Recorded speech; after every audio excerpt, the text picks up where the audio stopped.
Oh, welcome everybody. I'm really sorry about the delay. As you saw, the Faith called in and decided to play some gremlins with our internet connection. So my name is Tom Breza. I'm the host. I'm here with a couple of our team. Obviously Tristan, who is a teacher, Oliver, and Justin. First of all, thank you for Mimecast for kindly providing the space, pizza and drinks. It's amazing, thank you very much for that. As you know, this is the last class from this module, the let's say fairly advanced module.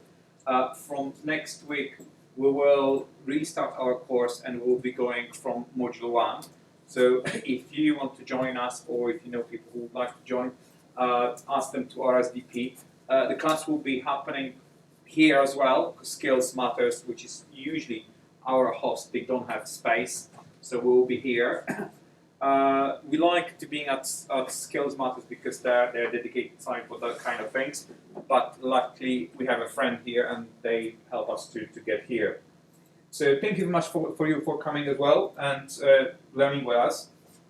Another thing is we are running a GoFundMe page. If you check on our website and as well on our Slack, we're trying to replace a faulty MacBook for Tristan. He hates when I'm telling that, but if I don't tell, nobody will. At the moment, our website is down. I'm really sorry. It was me. It's not down. Well, it's just so all its contents disappear. Yes, and we started talking about. There were so many words happening starting with F, so it's my name and so on. Rightly so, but nevertheless, I'm working on it, fixing it. So you should see better, improved, miles way better than the website that was before. Yes, I'll make sure of that. I mean, to avoid panicking people, RSVP still works. It's just the front page. Didn't manage to break that yet. Well, I'm going on it. Yeah. So if you want to RSVP for the next class, please do while you can. I'm not sure how long that will be possible.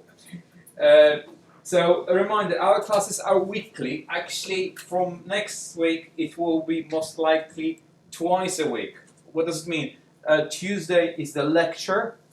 Yes, there is no exercises. And will be very, very limited. But the Thursday, yes, on Thursday, we will run just the exercises. So we will try to get always somebody, some experienced developer, and our students to go there and do the exercises from the lecture. So bear it in mind. If you need, if anyone needs a bunch of licenses, license to Lion, not a bunch, just one license, email me, and I will email you the license for 6 months. Recommendation next. In February, we have our family as well. Our let's say sister group, CPP London, exactly Field is launching C++ on C. It's not meetup. It's a conference which takes in is it Folkestone? Yes. It's in Folkestone. Yeah, Folkestone. So you're very welcome to join, buy the tickets, and learn something new. Obviously, after the class, we're going to pub, so everybody is welcome to join us and buy these guys a couple of beers, so they will feel happy afterwards. So that's all from me, and I'm passing it to Tristan. Thanks so much. And I'm back to fixing it. All right. Well, at last, good evening, everybody. And welcome to the 2 new faces. Thank you for coming along. As Tom was saying, you've leapt in literally at the last minute. So from next week, we're going to be beginning from the beginning again. We're going to be hoping to attract lots of new people, new starters, to sort of take it from the start. We're going to assume, next week assume no familiarity whatsoever with C++. We're going to start right at the start. So you've leapt in at the bit where we assume the most familiarity with C++. So if today just seems all a bit whoa, then don't worry about it. Please come back next week and we'll try and make things a bit more clear. Tom's already said this, but just a bit of advertising. So this is it's a new conference based in the UK. It's run by a guy called Phil Nash, who organises the main monthly London meetup, C++ London. Yes, tickets are on sale now.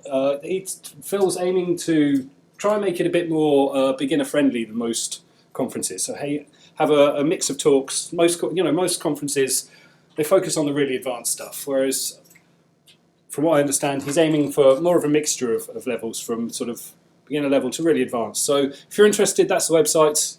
Take a look. Just a standard note about feedback. I say the same thing every week, but just because we've got a couple of new faces. We have our own group on Slack. Slack's a chat service. We have a channel on there, /CPP London Uni. So if you join that, then you can talk to us, talk to other students, talk to people around the world, in fact, who watch us on YouTube, and hopefully get hints about things or just discuss the classes or whatever you'd like to do. Technically, you need an invitation to join, so if you go to that URL, you can put your email address in there, and it will send you an invitation to the exclusive group of 2,000 or so people who are on the Slack. Okay, so what are we going to talk about today? We're going to talk about dynamic memory management, we're going to talk about smart pointers, and we're going to mention virtual destructors. And then we're going to have a fun little thing at the end that I'm sure you've all been looking forward to. A little test to see how, no, let me put it a different way, how well I've explained stuff over the past 4 weeks. So, yes, that'll be fun. You all did all right last time we did it, though, so nothing to be worried about. Right, so last week, usually I do the revision stuff, but we a bit more push for time this week. So, but last week I left you with this exercise. How many people managed to complete that? Yeah? Well, I put a solution up. I got what I think I should have got. Awesome. Awesome. So if you go to this repository, there are now 4 branches on there. There's the original master, just has the question, and there are 3 branches: exercise 1 solution, exercise 2 solution, exercise 3 solution.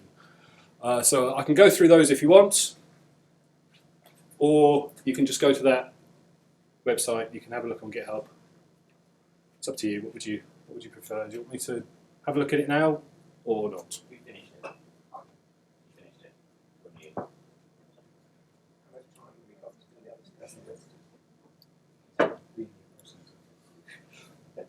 All right, let me race through it in a couple of minutes. For I have it right here, and apparently it's disabled an extension. I don't know what that's about.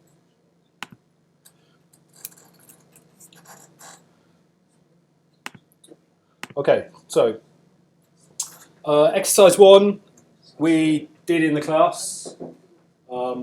It was about just making a class inherit from another class.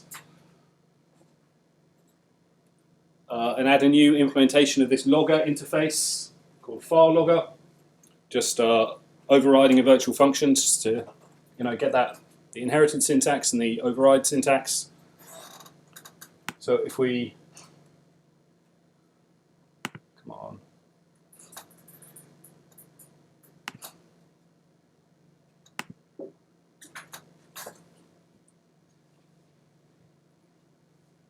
If we somehow, hopefully, go to this, we can see we've added this file logger class, a file logger header. So this is a class file logger, publicly inherits from our base class logger, given it a default constructor, and we've implemented this log message virtual function. So we've added the override keyword at the end to say that this function overrides a function in the base class. Okay, and then we've got our private member variable down there. Have a look at our implementation file. Say that the constructor uses the initializer list to open a stream, so it opens a file called log.txt. Because the standard fstream class has a constructor that just takes a string with a file name and it opens that. There's no other initialization we need to do in the constructor, so the body is blank. And then in the implementation of our log message function, all we do is we say, exactly as you do for standard out, because they're all types of OStream, you just use this funny double chevron thing to pass a message and a new line to this stream. Stream underscore being a member function. Okay, notice that we don't need to add the override keyword on the definition, only on the declaration.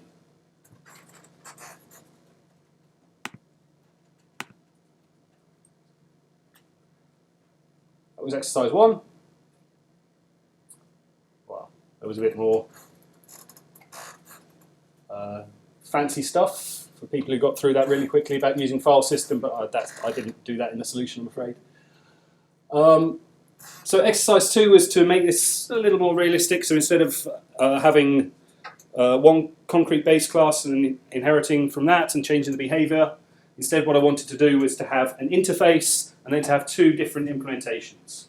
One called console logger and one called file logger. So in this case, just logger is an interface class, an abstract class, and we have 2 concrete implementations. So let's have a quick look at that.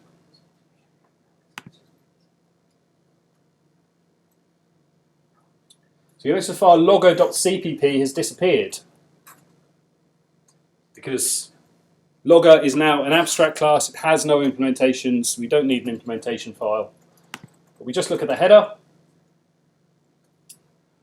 What we've got now, we've got a class logger, public functions, see virtual void. So log message is a virtual function that returns nothing, takes a const string ref as an argument, and then we have this funny equals 0 thing on the end. This equals 0 thing means that log message is what's called a pure virtual function.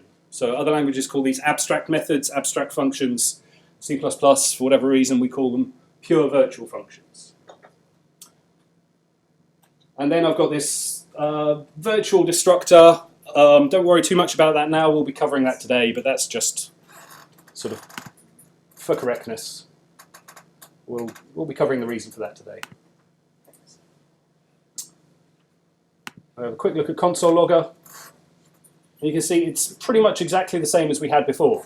So we publicly inherit from this logger class, and we say we're overriding the log message function. We're implementing that. There's no constructor or member variable in this case because we don't need one. Implementation, we just got the implementation of the one function, and all we do, so standard C-log is the system logging stream, which is almost always the same as cout. It's just an alternative to cout. Technically doesn't do any buffering while cout does. I think that's the difference, but anyway, since we're logging, I thought I'd use a C-log stream. Or is it flush on a new line, like still error? Might be, can't remember exactly.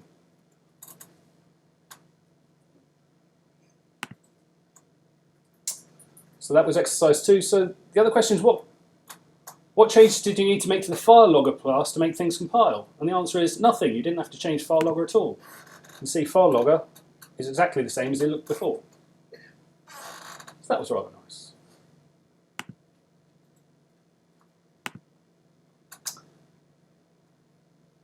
Finally, let's go back to the root. And finally, exercise 3. I wanted you to come up with this new interface called Fancy Logger that has now 3 logging levels instead of the 1. And the idea behind this was to give you a bit of practice at making one class implement 2 different interfaces. Right, so that's what I wanted you to do in this case.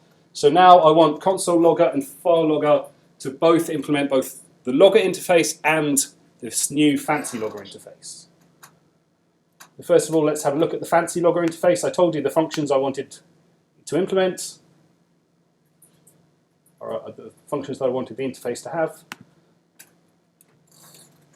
So we'll take a look at that. And see they've got the signatures that were, as I said, so log info, log warning, log error. They're all virtual, and they have this equals 0 at the end. So they're pure virtual functions. Pure virtual means that this must be overridden in a derived class. Otherwise, the language will prevent us from creating an instance of this class because it's an abstract class. Right? So if there are any pure virtual functions, any non-overridden pure virtual functions, then the class is abstract and the language will prevent you from creating an instance of it. The structure being virtual. Is the same thing I will get to today. Is that the solution from last week? Yes, I So just put it in there for then correctness. you didn't put that virtual. In my implementation in main, you would be fine because I don't delete through a base class pointer. So I'll take a look at console logger. File logger is basically the same. But what I wanted you to do was to implement both interfaces. So now we say the class console logger publicly inherits from both logger and this new fancy logger class.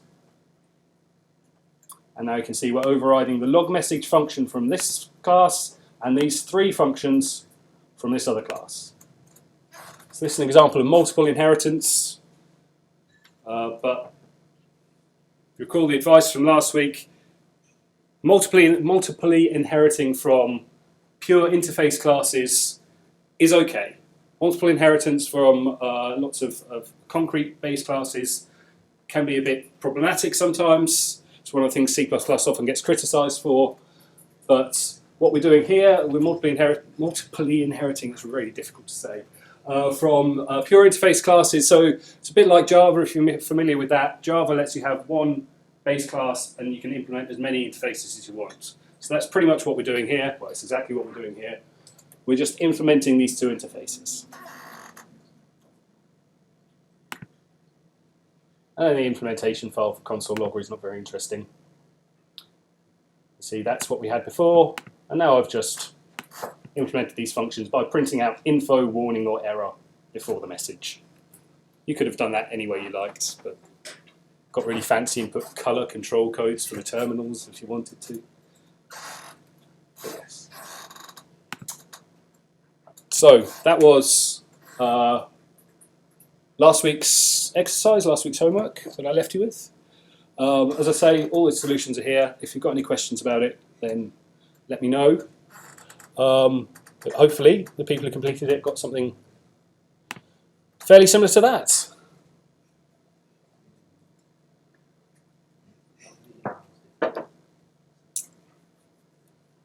Right, so that was last week. Let's get on talking about new stuff.